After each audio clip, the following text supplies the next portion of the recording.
Hi అండి, నమస్తే.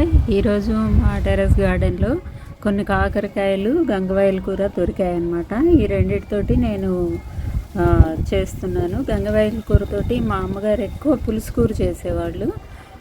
అదే నేను చేద్దాం అనుకుంటున్నాను. ఉల్లిపాయలు, పచ్చిమిరపకాయలు, కరివేపాకు వేసి ఇలా ఎక్కువగా బ్రౌన్కి రాక్కర్లేదండి. ఉల్లిపాయలు, ఆకుకూర కూడా మామూలుగా మగ్గితే సరిపోతుంది. ఇందులో కొంచెం బెల్లం, చింతపండు గుజ్జు వేయాలి.